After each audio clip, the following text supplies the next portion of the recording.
भक्त शिवरी प्रतिदिन भगवान श्री राम की प्रतीक्षा किया करती थी कि आज मेरे राम आएंगे, आज मेरे राम आएंगे, आज मेरे राम आएंगे। और एक दिन शिवरी के जीवन में ऐसा आया कि भगवान स्वयं शिवरी की कुटिया पर पधारे और भगवान ने यहीं तक नहीं जूठे बेर खाए, इतना प्रेम था। तो जिस तरीके से शिवरी ने धैर्य रखा और उसके मन में ये आस थी कि मेरे राम आएंगे, तो ऐसे ही आपके भी जीवन में एक दिन अच्छे दिन अवश्य आएंगे। चलिए आज हम बात करने वाले हैं आदृश्य ग्रह, मायावी ग्रह, पापी ग्रह, जो आपके अंदर डर पैदा करते हैं, जो आपके अंदर भ्रम पैदा करते हैं, और जो अगर आपसे प्रसन्न हो जाए तो आपको माला माल करते हैं, और जो आपसे थोड़ा सा क्रूर प्रवृत्ति के हो जाए तो आपको कंगाल करते हैं। ऐसे ग्रह श्री राहु महाराज के बारे में कि अभी कुछ ही महीनों के बाद में, अर्थात जो है आपने टाइटल में देखा होगा कि 18 महीने के बाद राहु महाराज राशि परिवर्तन करने जा रहे हैं और आपके ठीक आपके चतुर्थ भाव से निकलकर आपके तृतीय भाव पर प्रवेश करेंगे और आगे 18 महीने तक आपके ठीक तृतीय भाव पर ही रहेंगे। राहु महाराज का आपके जीवन में 18 महीने यानी मई का महीना से लगाकर फिर आगे 18 महीने ये राहु महाराज आपको क्या प्रदान करेंगे, इसी बात की चर्चा हम विस्तार पूर्वक अच्छी तरीके से इस प्रोग्राम में करने वाले हैं। द्वितीय बात यह है कि देखिए अभी राहु और शनिदेव महाराज आपके ठीक चतुर्थ भाव अर्थात आपके केंद्र में आपके सुखों के भाव पर गोचर करेंगे, जिससे एक योग बनेगा पिशाच योग।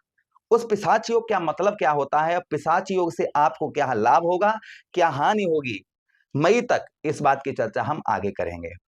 चलिए यानी कि दूसरे किसी और प्रोग्राम में करेंगे। अब हम चर्चा करते हैं कि 18 महीने राहु महाराज क्या प्रदान करेंगे आपको। तो सबसे पहला जो प्रभाव राहु महाराज का आपके ऊपर देखा जाएगा, वो सबसे पहला प्रभाव देखा जाएगा आपके ठीक तृतीय भाव पर। ये हमारा तृतीय भाव क्या है, तृतीय भाव हमारे पराक्रम का है, हमारे साहस का है। तो आप नोटिस करेंगे कि आपका जो साहस है, जो पराक्रम है, यह आपका बढ़ चढ़कर रहेगा। जो आपका पराक्रम है, जो आपका साहस है, ये बढ़ चढ़कर रहेगा। अर्थात कोई काम में जैसे भय, डर, चिंता, ये आपकी दूर होती हुई नजर आएगी।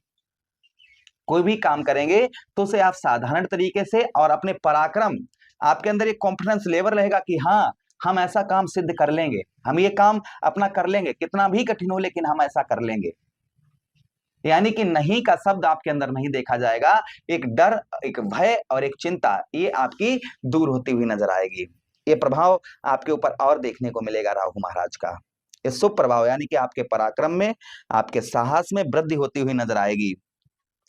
उसी के साथ ही साथ भाइयों का सुख, आपके परिवार का सुख, आपको खासकर आपके भाइयों का आपको पूर्ण तरीके से सुख प्राप्त होगा। जो आपके भाई हैं, आपके भाइयों से आपको पूर्ण तरीके का सुख जो है यहाँ पर राहु महाराज आपको प्रदान करवाएंगे। ये भी प्रभाव कहीं ना कहीं राहु महाराज का आपके ऊपर आपको देखने को मिलेगा। अच्छा, उसी के साथ ही साथ आगे हम बात करते हैं राहु महाराज की कि आपके तृतीय भाव पर यहाँ पर आपके पराक्रम में वृद्धि होगी। अपने मित्र की राशि, देखिए शनिदेव महाराज किसकी राशि में है, अपने मित्र, वो राहु महाराज किसकी राशि में, अपने मित्र की राशि में, अर्थात शनिदेव महाराज की राशि में रहेंगे। उसी के साथ ही साथ यहाँ पर आप अपने चतुराई के बल पर, जो आपके अंदर एक चतुरपना देखा जाएगा कि हाँ आप अपना कार्य सिद्ध करते हुए नजर आएंगे। ये चतुरपना आपके अंदर राहु महाराज कूट कूट कर भरेंगे। चतुराई के बल पर अपने सभी कार्यों को आप सफल कर पाएंगे। ये नहीं कि हाँ ठीक है, यानी कि चतुरा यानी कुछ आपको चतुरपना, आपको अपने अंदर चतुरपना लाना होगा, तभी आपको सफलता प्राप्त होती हुई नजर आएगी। ये प्रभाव कहीं ना कहीं राहु महाराज का और आपके ऊपर आपको देखने को मिलेगा। अच्छा, उसी के साथ ही साथ आगे हम बात करते हैं राहु महाराज की कि आपके राहु महाराज के पास दृष्टियां भी हैं। कौन कौन सी दृष्टि है राहु महाराज के पास?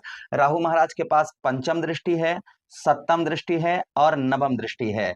तो इन दृष्टियों से राहु महाराज आपके कौन कौन से भाव को देखेंगे ये भी समझिएगा। तो पंचम दृष्टि से आपके ठीक कौन से सप्तम भाव को देखेंगे, जिससे व्यवसाय के क्षेत्र में आपको अकस्मात कभी लाभ भी होते हुए नजर आएंगे और कभी हानि का भी थोड़ा बहुत सामना उठाना पड़ सकता है। पत्नी के साथ में आपको भाई राहु क्या है, आदर्श ग्रह है, छलिया ग्रह है, मित्र राशि में बैठे हैं, लेकिन देख तो बुध महाराज की राशि को रहे हैं। तो यहाँ पर थोड़ा सा आपको धैर्य बनाकर रखना होगा। पत्नी के साथ में किसी प्रकार की अनबन या जानबूझकर कोई गलत काम करना पत्नी के से आप ना बताएं, तो आपका लड़ाई झगड़ा हो सकता है। यहाँ पर आप अपने पत्नी यानी दाम्पत्य वैवाहिक जीवन उत्तम रखें, अच्छा रखें। पत्नी से अपने रिलेशन जो है वो अच्छे बनाकर रखें। अगर आप स्त्री हैं तो पति के साथ में रिलेशन जो है वो आप अच्छे बनाकर रखें। दूसरी चीज और है कि शनिदेव महाराज की ढैया भी आप पर चलेगी। शनिदेव महाराज की ढैया भी आप पर चलेगी। अच्छा, उसी के साथ ही साथ में व्यवसाय के क्षेत्र में आपको लाभ हानि दोनों का सामना करना पड़ेगा। खासकर कुछ आपको लाभ विशेष कर देखने को मिलेंगे, क्योंकि मित्र राशि में है, इसलिए अगर अन्य राशि में होते तो हानि का सामना ज्यादा करना पड़ता। उसी के साथ ही साथ संतान का, आपको संतान का सुख जो है ये पूर्ण तरीके से प्राप्त होगा। संतान का सुख जो है यह आपको, यानी कि बच्चों का सुख जो है यह आपको पूर्ण तरीके से प्राप्त होगा। किंतु दूसरी ओर शत्रु प्रबल रहेंगे। राहु महाराज आपके तृतीय भाव में रहने के कारण आपके जो शत्रु हैं, आपके जो दुश्मन हैं, वह शत्रु प्रबल देखे जाएंगे, यानी कि शत्रुओं का प्रभाव ज्यादा आपको देखने को मिलेगा। इसलिए किसी से शत्रुता ना रखें, मित्र भाव बनाकर रखें। कहते हैं कि कहावत है कि कबीरा खड़ा बाजार में सबकी मांगे खैर, और ना काहू से दोस्ती और ना काहू से बैर। ना किसी से दोस्ती रखिए और ना किसी से बैर रखिए, जो जैसा उससे वैसे राम राम, बस इतना ध्यान कर लीजिएगा, तो राहु का फल आपको अच्छा देखने को मिलेगा। अच्छा, उसी के साथ ही साथ आगे हम बात करते हैं आपके ठीक अगली दृष्टि राहु महाराज की, यानी कि सप्तम दृष्टि।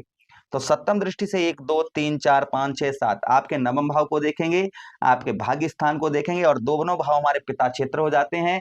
इसलिए पिता का आपको प्रेम, पिता का प्यार या पिता की ओर से आपको मदद, ये आपको कम प्राप्त होगी। मैं हमेशा ही जो अच्छा होता है उसे अच्छा बताने का प्रयास करता हूं, जो ठीक नहीं होता है वो उसकी सावधानी बताता हूं कि हाँ ये आप लगभग ये चीज रहेगी, लगभग रहेगी। नवम भाव पर दृष्टि पड़ने के कारण पिता का आपको सहयोग कम प्राप्त होगा, इसलिए अपेक्षा यह ना रखें कि हमें पिता की ओर से सहयोग की प्राप्ति होगी। दूसरी चीज ये है, आपके नवम भाव पर दृष्टि, पूजा पाठ में आपका रुचि जो है वह कम देखी जाएगी।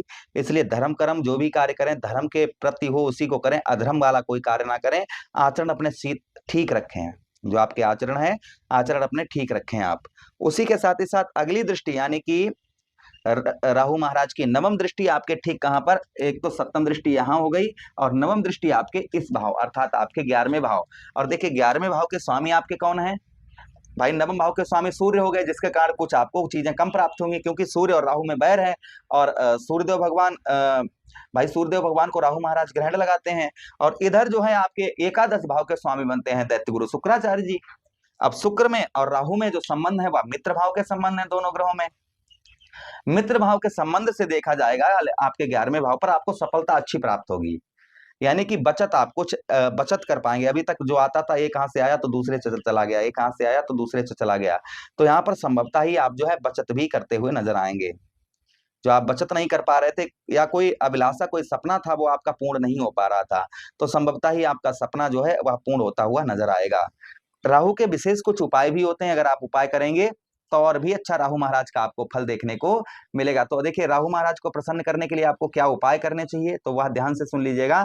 आपके तृतीय भाव पर है, इसलिए चंद्रमा का उपाय करें, आप चंद्रदेव का उपाय करें। एकादशी के दिन या पूर्णमासी के दिन आप पलाश के पत्ते में कच्चा दूध करके चंद्रदेव को अर्घ दें, या फिर आप जो है चांदी के पात्र में चंद्रदेव को अर्घ दें। हाथी की वस्तुएं कुछ भी ना बनवाएं, इससे विनाश हो जाएगा। सूर्य देव भगवान को प्रतिदिन आप जो है जल अर्पण करते रहें, ओम राहुवे इस मंत्र का जप करते रहें। 1 लोटा जल जो है प्रतिदिन आप जो है शिवलिंग पर चढ़ाते रहें, और आचरण अपने शुद्ध रखें, साफ रखें, तो राहु महाराज का शुभ ही फल आपको प्राप्त होगा। आशा कर रहे हैं प्रोग्राम काफी अच्छा लगा होगा। मिलते हैं किसी अन्य प्रोग्राम में, तब तक आपसे आज्ञा चाहते हैं, आदेश दीजिए।